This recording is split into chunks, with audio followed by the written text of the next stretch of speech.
percubaan untuk seolah-olah mengesahkan yang lama. Dibangkitkan umpamanya, bukan nak betulkan kepinjangan yang lalu. Umpamanya, dikaitkan tentang mempertahankan kerusakan, salah guna kuasa, tabung haji umpamanya. Yang diketahui, saya tahu kalau tidak pun di kalangan pimpinan UMNO, pimpinan PAS, ramai yang setuju dengan saya, kerana ini pandangan yang lama yang disuarakan. Tabung haji, ya setuju, wajar diberi disiasat dengan telus. Bukan untuk memfitnah, bukan untuk mencari alasan-alasan mengesahkan kesalahan-kesalahan yang lalu. Jadi saya harap Menteri Agama akan menggunakan ruang dalam menjawab nanti, insya-Allah. Berikan pandangan yang benar apa yang berlaku, kecurangan yang berlaku, kerana ini adalah badan amanah umat Islam, amanah orang Melayu.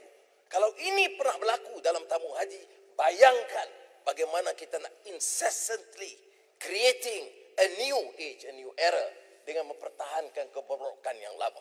Terima kasih. Terima kasih, Speaker. Terima kasih, Port Dickson atas laluan. Port Dickson menyentuh tentang tabung haji, satu institusi yang sangat sensitif dengan orang Melayu Islam. Legasi Ungku Omar yang buat kajian kenapa orang Melayu simpan duit. Ungku Aziz. Antaranya orang Melayu simpan duit sebab nak pergi Mekah. Jadi dia cadang dan kemudian dia mulakan tabung haji. Tabung haji bermula dengan cantik dan hebat. Ya. Ada dua fungsi. Pertama, terima duit pendeposit.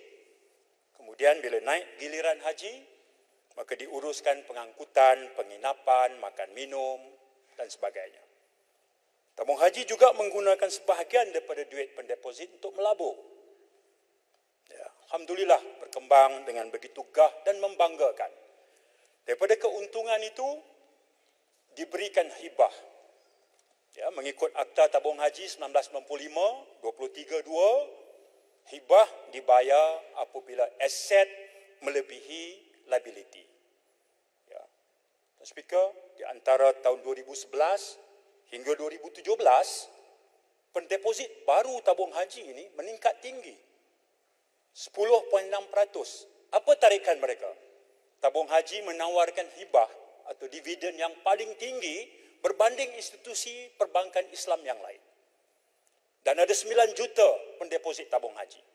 Daripada 9 juta itu, hanya 1.3% penyimpan yang memegang lebih 50% daripada nilai simpanan tabung haji. Segelintir aja, 117,000 atau 1.3% simpan lebih separuh daripada total simpanan pendeposit bernilai 9 juta. Jadi tabung haji kena bayar hibah setiap tahun. Bayar hibah. Baik, 2014 Bank Negara tegur tabung haji. Sebab pada ketika itu aset sudah pun kurang berbanding liability. Bank Negara tegur, Gubernur Bank Negara hantar. Tapi tabung haji teruskan juga memberi hibah.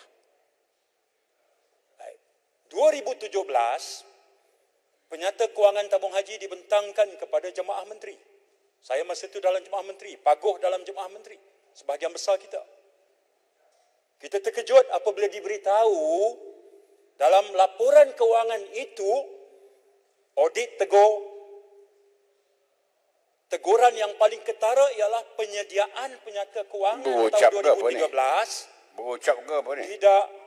Salah tegak. Kalau tak setuju nanti minta laluan dengan Port Dickson. Saya okey. Ya. Saya bertanggungjawab terhadap fakta yang saya lafazkan dalam institusi parlimen ini.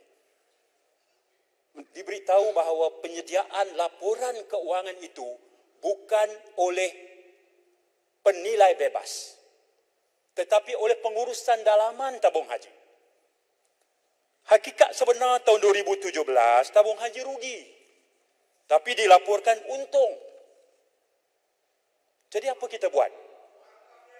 Kabinet kemudian mengarahkan sahabat saya, Parit Bunta, supaya lantik PricewaterhouseCoopers, dapatkan pandangan daripada audit, dapatkan pandangan daripada Institute Accountant yang mengawal dari segi disiplin audit sesebuah badan, dan kemudiannya didapati bahawa untuk tahun 2017 tabung haji sebenarnya rugi sebanyak 1.42 bilion dan defisit terkumpul sebanyak 4.8 bilion.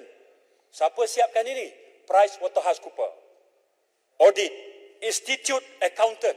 Semuanya ini mengesahkan angka ini, dan laporan keuangan 2017 tabung haji yang disiapkan oleh badan pengurusan dia yang dibentang pada lembaga pengarahnya mengisytiharkan tabung haji untung 3.412 bilion dengan lebihan terkumpul 1.62. Kita dapati pada ketika itu tabung haji sedang sakit. Hibah kalau mengikut Seksyen 232 tak boleh dikeluarkan.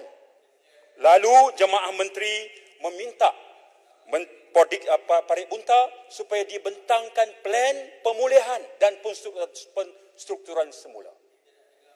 Aset yang diasingkan, yang rugi diasingkan pada Special Purpose Vehicle di bawah Ministry of Finance Incorporated. Tapi di luar sana, Kerajaan Pakatan Harapan diserang jual tabung haji kepada orang Cina. Di kawasan saya, Masjid Taman Selasih, YDP PAS kawasan khutbah Ittaqullah, Ittaqullah. Tajuk khutbah dia minggu itu ialah Kerajaan Pakatan Harapan jual tabung haji kepada orang Cina. Captured crowd dalam masjid, apa kita boleh cakap? Baik. Apa kita buat? Kerajaan Pakatan Harapan kemudiannya setelah meneliti, mencadangkan penyelesaian. Penyelesaiannya adalah tahun itu, kerajaan suntik 500 juta ringgit, dan mulai tahun 2021 onward selama 10 tahun, kerajaan suntik 1.73 bilion. Menjadikan 17.3 campur 500 juta. Hampir 18 bilion ringgit tindakan Kerajaan Pakatan Harapan menyelamatkan tabung haji akibat penyelewengan daripada pemerintah terdahulu. Saya sebut ini dan saya akan sebut dalam perbahasan saya. Saya akan juga berinteraksi dengan sahabat saya Menteri Agama yang sekarang ini dapat mengesahkan jawapannya semalam kepada soalan Parit Bunta. Tabung haji tidak dijual kepada bukan Islam. Alhamdulillah. Jadi tabung haji tak dijual. dalam perkara tata kelola ini, dalam perkara tata kelola ini, ya, saya percaya senada saya dengan Pak Dickson, perkara tentang urus kendali, good practice of good governance dalam institusi sensitif orang Melayu telah terbukti bahawa 22 bulan kita telah membuat keputusan politik memberi suntikan dana sebesar 18 bilion untuk menyelamatkan tabung haji. Pak Dickson tak ada dalam kabinet, tapi lama dalam kabinet sebelum itu tentu dapat memberi komen. Terima kasih. Pak Dickson, mohon sikit laluan dari Parit Bunta. Nanti sebelum Parit Bunta saya nak lepas tu baling Pak ambil maklum kena jawapan Menteri Agama semalam yang membantu dalam wacana ini. Keduanya saya ucap terima kasih kepada Kulim Bandar Baru kerana memberikan pencerahan. Kita gunakan parlimen ini memberikan fakta. Pengalaman saya di Kementerian Kewangan, SPV ini bukan penyerahan kepada Kementerian Kewangan. Ini hanya suatu jalur untuk menyelamatkan beberapa keadaan. Maka dibentuk SPV, Special Purpose Vehicle, bukan milik Menteri Kewangan seperti mana yang didakwa. Parit Bunta. Dengan izin. Dengan izin. Terima kasih kepada Pak Dickson. Terima kasih Tuan Speaker.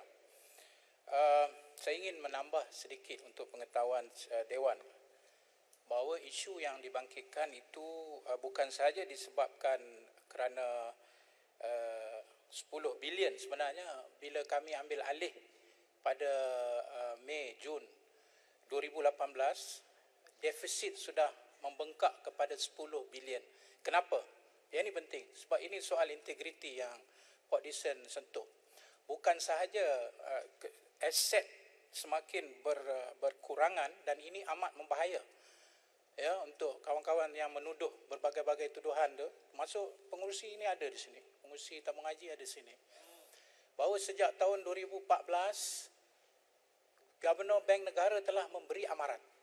Dan kita sewaktu itu sebagai pembangkang Tuan Speaker telah pun melahirkan kebimbangan ini. Ya. Cuma waktu itu kita bukan kerajaan. Tapi bila kita ambil alih seperti yang disebut, PricewaterhouseCoopers, begitu juga dengan Jabatan Audit Negara, saya ingin tambah satu lagi.